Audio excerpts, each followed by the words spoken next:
ഇന്ന് നമുക്ക് അതിഥിയെ എത്തിയിരിക്കുന്നത് ഏവർക്കും പ്രിയങ്കരനായ പ്രശസ്തനായ ചിത്രകാരൻ KP മുരളീധരൻ സാറാണ്. നമസ്കാരം സാർ. ഇന്നത്തെ കാലത്ത് ആനിമേഷൻ പഠിക്കാൻ കോഴ്സുകളും അല്ലെങ്കിൽ ഇൻസ്റ്റിറ്റ്യൂഷൻസൊക്കെ ഒരുപാടുണ്ട്. പക്ഷേ അന്നേ ആ ഒരു കാലഘട്ടത്തിൽ തന്നെ സാർ ഈ ഒരു മേഖലയിലേക്ക് കടന്നു വരാൻ ഇൻസ്പയർ ആയത് എന്താണ്? ഞാൻ ഫൈൻ ആർട്സ് 1996 പാസ് ഔട്ട് ആവുന്നത്. അത് കഴിഞ്ഞ് ഒരു 2 വർഷം ഞാനിങ്ങനെ ഫ്രീലാൻസ് വർക്കുകളായിട്ടിരിക്കുന്ന സമയത്താണ് ഈ ടൂൺസ് ആനിമേഷൻ ഒരു പത്രപരസ്യം കാണുന്നത്. അനിമേറ്റേഴ്സിനെ ക്ഷണിക്കുമെന്ന് പറഞ്ഞു.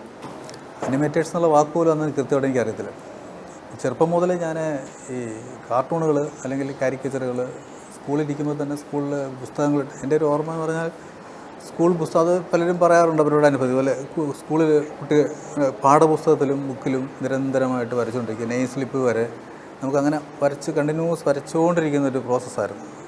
അപ്പോൾ സ്കൂളിലെ മത്സരങ്ങളിൽ പങ്കെടുക്കുക, അങ്ങനെ ഞാൻ സ്വയം വരയ്ക്കാൻ പറ്റും അല്ലെങ്കിൽ വരയ്ക്കുന്ന ഒരു ചിന്ത എപ്പോഴും നമ്മളിങ്ങനെ വന്നാണ് ഫൈനാൻസിലേക്ക് വരുന്നതിൻ്റെ ഒരു തുടർച്ച. അപ്പം സ്വാഭാവികമായിട്ടും നമ്മൾ അന്ന് ഈ രേഖാചിത്രം, കാർട്ടൂണ്, പോക്കറ്റ് കാർട്ടൂണൊക്കെ ഞാൻ നിരന്തരമായിട്ട് ചെയ്യും. അങ്ങനെ വരുന്ന സമയത്താണ് ഇങ്ങനെ നിങ്ങളുടെ കയ്യിൽ ശക്തമായ രേഖകളുണ്ടോ എങ്കിൽ നിങ്ങളെ ഞങ്ങൾക്ക് ആവശ്യമുണ്ട് എന്ന് പറയുന്നൊരു പരസ്യം അന്ന് ഓഫാബി സിനിമയുടെ ബന്ധപ്പെട്ട് ഇങ്ങനെ ഒരു പരസ്യം വരികയും ഞാനത് അയക്കുകയൊക്കെ ചെയ്തു. അതെനിക്ക് കിട്ടിയില്ല. അതിനുശേഷമാണ് ഈ ടൂൺസിൻ്റെ പരസ്യം വരികയും ആനിമേറ്റേഴ്സിന് ആവശ്യമുണ്ടെന്ന് പറയും, കാർട്ടൂൺ അങ്ങനെ തനതായ ഡ്രോയിങ് സ്കിൽ ഉള്ളവരെ ആവശ്യം. അപ്പോൾ എനിക്ക് ഭയങ്കര സന്തോഷമായി. കാരണം നമ്മളിപ്പോഴും വരയിൽ കോൺഫിഡൻസോടുകൂടി അല്ലെങ്കിൽ വരയെ ഇഷ്ടപ്പെടുന്ന ഒരാളെന്ന നിലയിൽ അങ്ങനെ വരയ്ക്ക് ഒരു സ്പേസ് കൊടുക്കുന്ന സ്ഥലം ആനിമേഷൻ. അപ്പം അന്നൊക്കെ നമുക്ക് ആനിമേഷൻ്റെ കാഴ്ചകൾ തന്നെ വളരെ കുറവാണ്. ടോം ആൻഡ് ജെറിയും അങ്ങനെ വളരെ റെയറായിട്ടുള്ള എപ്പിസോഡുകൾ മാത്രമേ നമ്മൾ ഗൾഫിൽ നിന്നൊക്കെ വരുന്ന ചേട്ടന്മാരൊക്കെയാണ് നമുക്ക് ആനിമേറ്റഡ് സംഗതികൾ കൊണ്ടുവരുന്നത്. അങ്ങനെ ഏറ്റവും ഇഷ്ടമുള്ളൊരു കാര്യത്തിന് ഇഷ്ടമുള്ള ആളുകൾ വിളിച്ചപ്പം അല്ലെങ്കിൽ നമുക്കൊരു എൻക്വയറി വന്നപ്പം അതിന് സന്തോഷത്തോടുകൂടി അറ്റൻഡ് ചെയ്തു. അതിൽ നമുക്ക് ജോയിൻ ചെയ്യാൻ പറ്റി. അതാണ് എൻ്റെ ഒരു തുടർച്ച.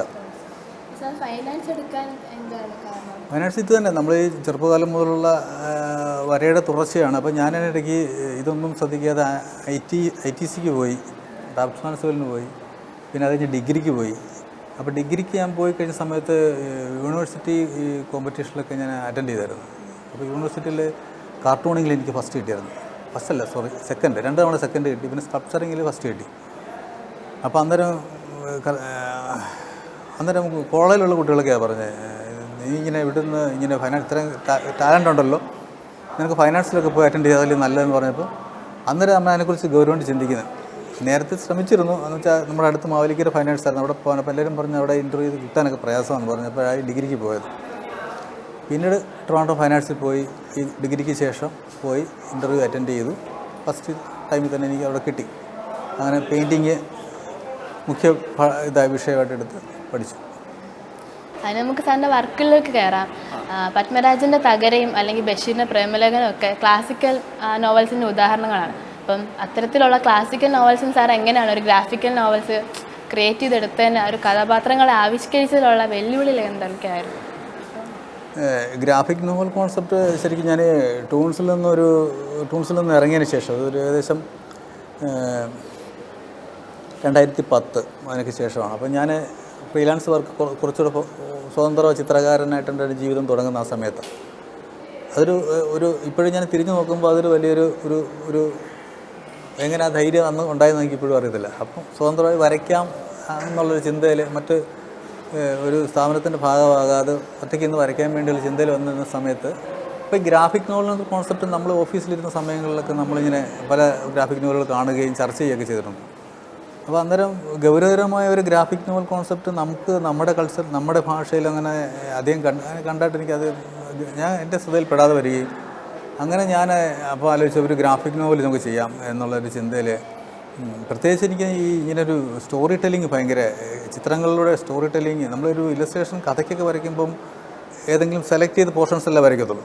ഈ ത്രൂ ഔട്ടൊരു കഥയുടെ ഒരു ലോകത്തേക്ക് നമുക്ക് ചിത്രകഥയുടെ തന്നെ മറ്റൊരു പരിഷ്കൃത രൂപമാണ് ഗ്രാഫിക് നോവൽ എന്നൊരു കോൺസെപ്റ്റ്. കുറേ കൂടെ നമുക്കൊരു ഫ്രീഡം അതിനകത്തിൽ ഉണ്ട്. അപ്പോൾ ആ കഥ പറയുകയും ഫിക്ഷനും ഈ വരയും എല്ലാം കൂടി ചേർന്ന് ഒരു പുതിയൊരു തലം നമുക്ക് ഉണ്ടാക്കാൻ പറ്റും അങ്ങനെയുള്ളൊരു ചിന്തയിൽ നിന്നാണ് ഒരു കഥ സെലക്ട് ചെയ്യാൻ തീരുമാനിച്ചത്. സ്വാഭാവികമായിട്ടും എൻ്റെ നാട് ആലപ്പുഴ മുതുകുളമാണ്. പത്മനാഭൻ സാറിൻ്റെ നാട്ടിന് അവിടെയാണ് എൻ്റെ അമ്മയുടെ വീട്, അവിടെയാണ് ഞാൻ ജനിച്ചതൊക്കെ. അപ്പം സാറിനോട് എനിക്ക് ഗുരുതുല്യമായ സ്നേഹവും ബഹുമാനവും ഉണ്ട്. അപ്പം സാറിൻ്റെ ഒരു കഥ എടുത്തിട്ട് വരയ്ക്കാൻ തന്നെ തീരുമാനിച്ചു. അന്നേരം പെട്ടെന്ന് എൻ്റെ മനസ്സിൽ തോന്നിയത് തകര എന്ന് പറയുന്ന പഴയ സാറ് പത്മനാഭൻ സാർ എഴുതി ഭരതൻ ഡയറക്റ്റ് ചെയ്തൊരു സിനിമയുണ്ട്, പഴയ, നിങ്ങൾ കണ്ടു കാണുമെന്ന് അറിയത്തില്ല. തകര എന്ന് പറയുന്ന അതിൻ്റെ ആ ഷോർട്ട് സ്റ്റോറിയെ ഒന്ന് വിഷ്വലൈസ് ചെയ്യാൻ തീരുമാനിച്ചു. അങ്ങനെ ഞാൻ ഒരു 3-4 പേജ് വരച്ചിട്ട് മാതൃഭൂമിക്ക് അയച്ചു കൊടുത്തു. മാതൃഭൂമിയിൽ കമൽറാം അത് ആദ്യമേ തന്നെ കണ്ട പുള്ളിക്ക് അത് ഇഷ്ടപ്പെട്ടു. എഡിറ്റർ നമുക്കത് ചെയ്യാം, അത് നല്ലൊരു കോൺസെപ്റ്റാണല്ലോ ചേട്ടാ, അത് തുടങ്ങാമെന്ന് പറഞ്ഞു. അങ്ങനെ സീരിയലൈസ് ചെയ്ത് വരുമായിരുന്നു മാതൃഭൂമി വീക്കിലിയിൽ. പിന്നെ അത് പുസ്തകമായി. അപ്പോൾ അതൊരു നല്ല അനുഭവമായിരുന്നു. അനിമേഷൻസ് നമ്മൾ കാണുന്ന കാർട്ടൂൺസ് നമ്മൾ പറയും കുഞ്ഞുങ്ങൾക്കുള്ളതാണ്, പക്ഷേ ഇന്നത്തെ കാലത്ത് എല്ലാവരെയും അത് സ്വാധീനിക്കുന്നുണ്ട്. കുട്ടികളാണെങ്കിലും മുതിർന്നവരാണെങ്കിലും ഒരേപോലൊക്കെ അനിമേഷൻസ് കാണുന്നുണ്ട്. അപ്പം സാർ എങ്ങനെയാണ് സാറിൻ്റെ അനിമേഷൻസിൽ അല്ലെങ്കിൽ ഡ്രോയിങ്സിൽ രണ്ടുപേരെയും ഉൾക്കൊള്ളിക്കുന്നത് എങ്ങനെയാണ്? രണ്ടുപേരും കാഴ്ചക്കാരാണ് അല്ലെങ്കിൽ ആസ്വാദകരാണ് എന്നെങ്ങനെയാണ് ഈ കുട്ടികളും മുതിർന്നവരെയും ഒന്നുപോലെ തന്നെ? കാഴ്ചയുടെ തലങ്ങൾക്ക് ഇപ്പോൾ ബാല്യ കൗമാര അങ്ങനെയുള്ള വകഭേദങ്ങളില്ലെന്നാണ് എനിക്ക് തോന്നുന്നത്. കാരണം ഒരു വളരെ കൃത്യമായി നമുക്ക് സർഗാത്മകത ഷെയർ ചെയ്യുന്ന ഒരു വർക്ക് ഓഫ് ആർട്ട് അതിന് മുമ്പിൽ ആരും ഇരിക്കുമെന്ന് എനിക്ക് തോന്നുന്നു. അത്രയും ഇന്നസെൻ്റായിട്ട് പറയണം പല കാര്യങ്ങളും.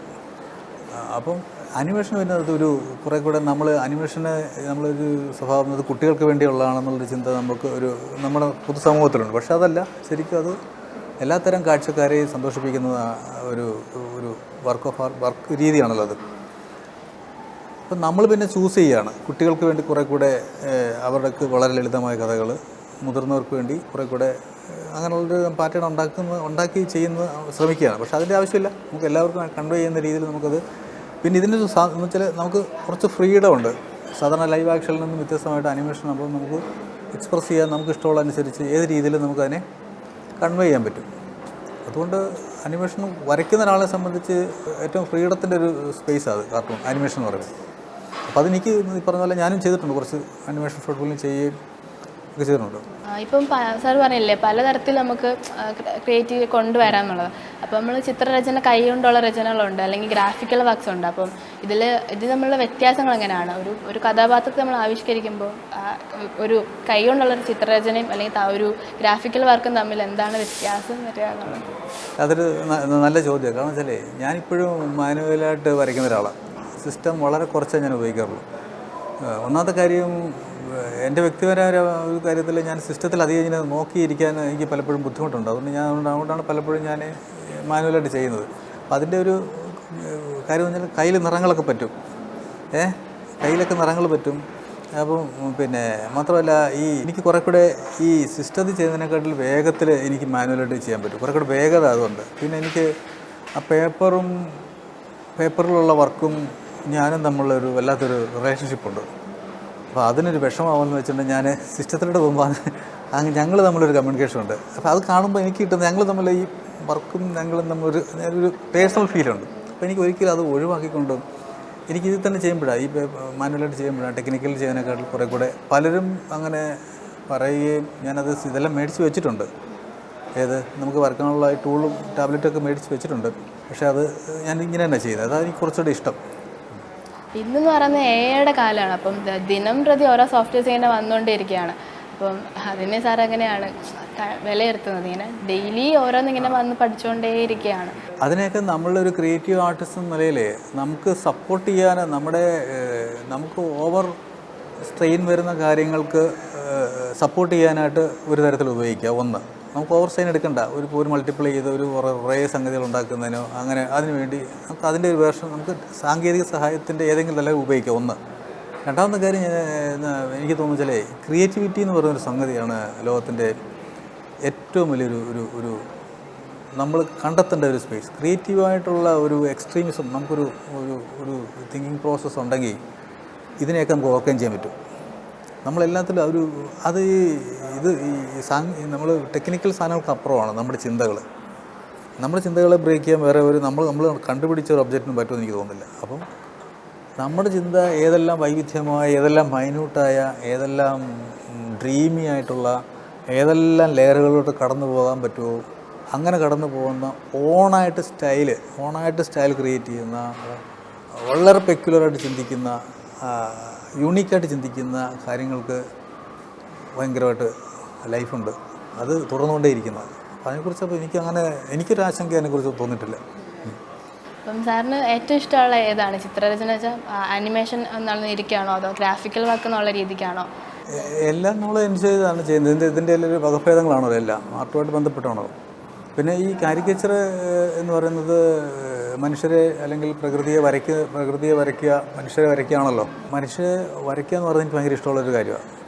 കാരണം ഒരാളെ വരയ്ക്കുമ്പോൾ അയാളുടെ മനസ്സിലേക്ക് എനിക്കൊരു സ്ഥാനം കിട്ടുകയും അവർക്ക് പരസ്പരം ഒരു സ്നേഹത്തിൻ്റെ ഒരു ബോണ്ടുണ്ടാകും. അതാണ് ഒരു കാരിക്കേച്ചർ.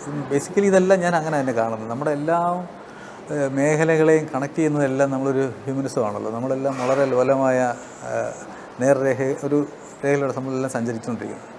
അപ്പോൾ എല്ലാം ഇതിനെ കൂട്ടിയിണക്കുന്നതായിരിക്കണം. എൻ്റർടൈൻമെൻറ്റ്സും അനിമേഷനും എല്ലാം, ലൈവ് ആക്ഷനും നമ്മുടെ വരയും പാട്ടും സംഗീതവും എല്ലാം.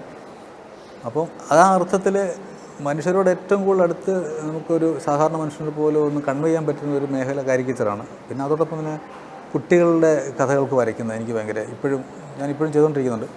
കുട്ടികളുടെ കഥയ്ക്ക് വരയ്ക്കുക എന്ന് പറഞ്ഞാൽ എനിക്ക് പെട്ടെന്നൊരു കുട്ടിയുടെ മനസ്സോടുകൂടി ഇരുന്ന് ആ എക്സ്പ്രഷൻസ്, അവൻ്റെ ലോകം, വളരെ ചെറിയ ലോകത്ത് വളരെ ചെറിയ കാര്യങ്ങളെ അത്ഭുതത്തോടു കൂടി ആവിഷ്കരിക്കാൻ ഉണ്ടാകുന്ന പ്രേരണ എന്ന് നമ്മളൊരു ബാല്യം നിർത്തുന്നൊരു പരിപാടിയാണ്. അപ്പോൾ അങ്ങനെ പലതും അതിൻ്റെ ഭാവന ഫിക്ഷൻ വരയ്ക്കുന്നതൊക്കെ രസമാണ്.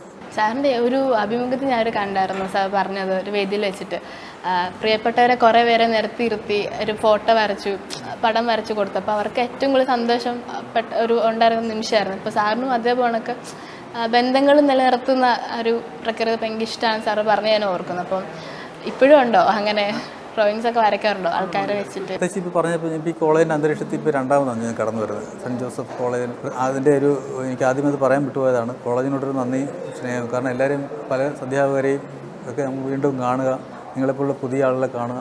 അപ്പം ശരിക്കും നമ്മുടെ ജീവിതം എന്ന് പറയുന്നത് അങ്ങനെയാണ്. ആളുകളെ കാണുകയും സംസാരിക്കുകയും നമ്മൾ ജീവിതത്തിലെ സന്തോഷങ്ങൾ പങ്കുവെക്കുകയും കലയും ഒക്കെ അതിന് നമ്മൾ പ്രേരിപ്പിക്കുന്നതാണ്. അപ്പം ആ അർത്ഥത്തിൽ ഈ പറഞ്ഞ പോലെ ഒരു സിംഫണി പോലെ മനുഷ്യരെല്ലാം വരയ്ക്കുക, അവരത് കണ്ട് സന്തോഷിക്കുക എന്നൊക്കെ പറയുന്നതൊരു നമുക്കൊരു പ്രത്യേക അനുഭവം കിട്ടുന്നതാണ്. ഇതാണ് ഇതിൻ്റെയൊക്കെ ഒരു എൻഡ് റിസൾട്ട്. അതുമാത്രമല്ല നല്ല ആവിഷ്കരണം ഉള്ള ഒരാൾക്ക് മാത്രമേ അഭിനയത്തിലും കടക്കാൻ പറ്റുള്ളൂ എന്നൊക്കെ ഞാൻ കേട്ടു. പക്ഷേ സാർ ഞാൻ ചോദിച്ചോട്ടെ, മലക്കോട്ട് വാല്യുബലിൽ ഒരു പോസ്റ്റർ ഇലസ്ട്രേറ്ററായിട്ട് മാത്രമല്ല, അതിനകത്തൊരു അഭിനേതാവുമായിരുന്നു ഞാൻ കണ്ടു. എന്താ സാറിന് അതിനെപ്പറ്റി പറയാനുള്ളത്? ശരിക്കും ഇപ്പോൾ ഇങ്ങനെ ഈ ഒരു കാര്യമായിട്ട് ബന്ധപ്പെട്ട് ആദ്യമായിട്ടാണ് ഞാനിപ്പോൾ ഒരു അഭിമുഖത്തിനെ പോലെ ഇരിക്കുന്നത്. ഞാനിതുമായിട്ട് ബന്ധപ്പെട്ട് അങ്ങനെ ആരോടും നമ്മളത് സംസാരിച്ചിട്ടില്ല.